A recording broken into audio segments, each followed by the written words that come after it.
Hi, I'm Chris Kepler, and welcome to Does This Happen to You? I'm an actor, voice actor, audiobook narrator, and writer. I love reading, pondering, and sharing humorous stories about the freakish things that happen in everyday life.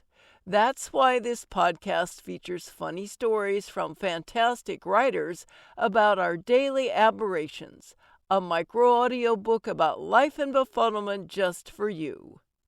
Our story this week is from Claire Frankie, who you'll find on medium.com. And here is I Sold My Soul for a Tutu. I'm that mom.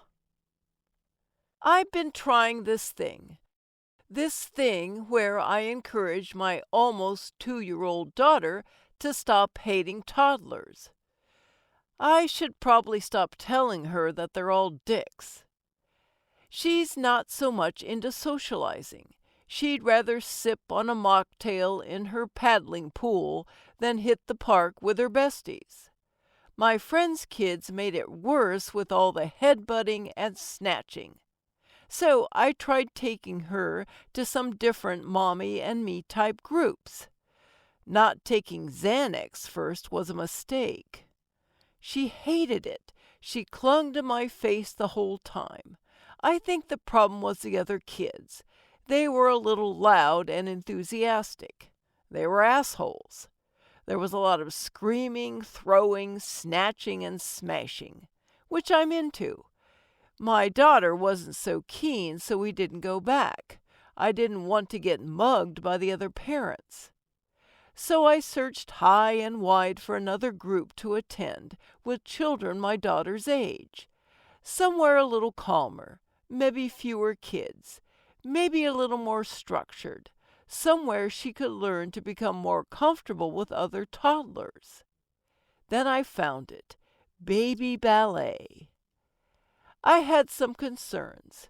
Since I found out I was expecting a girl, many family and friends pushed the princess theme. I hated it. Girls don't have to love pink or want to be a princess.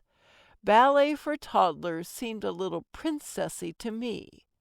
Also, the classes weren't cheap, and my friends made fun of me for being that mom who puts her baby in a tutu. Shut the fuck up, Jessica. You let your baby eat a slab of butter. But the website described it as small groups of toddlers, reasonable behavior expectations, no tutus or ballet slippers required, and gentle collaboration between children. Perfect. Well, not perfect. I'd rather have a root canal than go to organized group activities. I signed us up. On the day of our first ballet class, my daughter and I both rocked up in leggings, a sassy t-shirt, and our matching Converse. As I unbuckled my daughter from her seat in my average-sized, mid-range car, I heard cars pulling into the parking lot. I looked up and saw a parade of luxury Range Rovers pulling up in the spaces around me. Where am I? Am I drunk? Each SUV towered above me and my stupid short-person car. Each one looked more expensive than the next. Oh, what have I done? Then the car doors opened.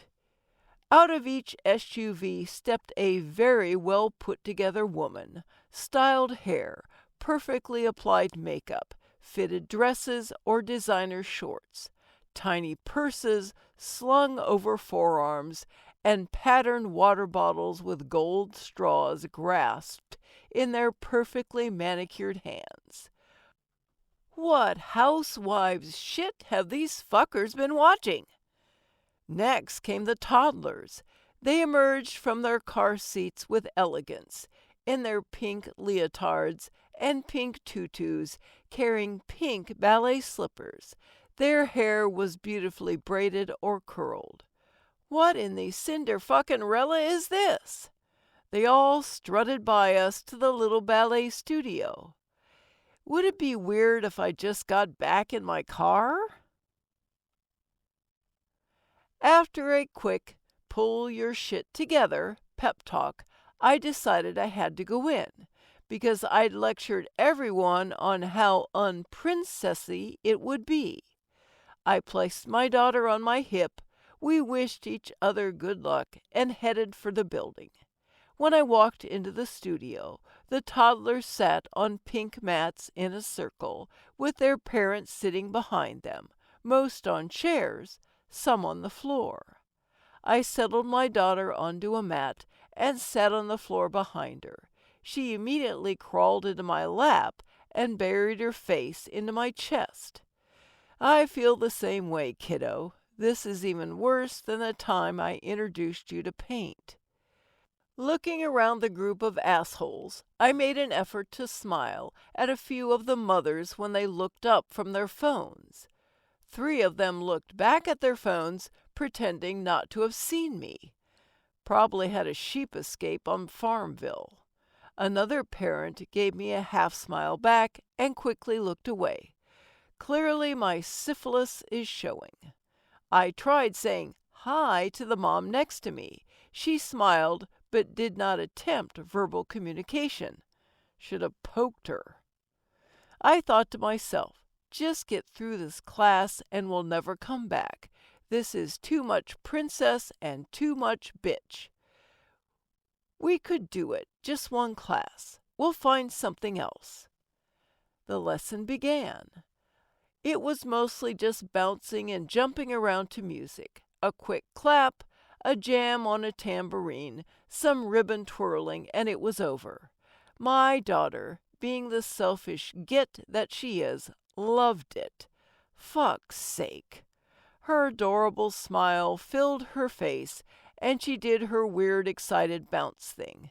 When we got home, I broke the news to her that Mommy was never going back to that hellhole of Princess Pricks. But she had other ideas. We went back the following week, and the week after that. During each class, my daughter pointed and smiled at the other toddlers' tutus, while saying yes and peas repeatedly. How about no? I ignored her at first, but when she was persistent, I told her, Mommy isn't getting you a tutu, so you can just look like the rest of those bellends. She engaged in a debate with me about today's social media pressure, expectations of her peers, and climate change, because some tool has to bring that up in every conversation. She won the debate. We went tutu shopping. Fuck my life. When parading tutus around the store, a woman said my daughter looked like a princess, and I knew I had failed my only parenting goal, other than keeping the kid alive. Since I'd already become that mom, I thought I might as well buy dresses for me to wear to the next America's Next Top Future Gold Digger meeting. Fuck the water bill. At the next ballet class, we looked like hot shit. My daughter jumped around in her sparkly pink tutu. Yes, sparkly. Suck it, Stormy, Daenerys, and Bella. And I sat on the floor in my dress and stared at my phone, pretending I had people to correspond with. I sold my soul to these uppity fucks. I became one of those moms who turns her daughter into a princess. And I'll be doing it again next week. While I pretty much hate the people and the major princess vibes, my daughter loves it. She is still too shy to go near any of the other toddlers, but she's steadily becoming more comfortable and confident. In just a few classes, she has started walking across the studio without me by her side, saying hi to the teacher, being a teacher's helper, and walking in and out of class without plastering herself to my chest. So I guess I'm going to be a mommy of a stereotypical pink-loving, tutu-wearing princess. Maybe I'll teach her to say fuck to even it out. Thanks so much for listening. If you enjoyed this story, let me know and share it with your friends. Follow me at Chris Narrates on Twitter or Chris K. Kepler on Facebook, or check out my website, chriskepler.com.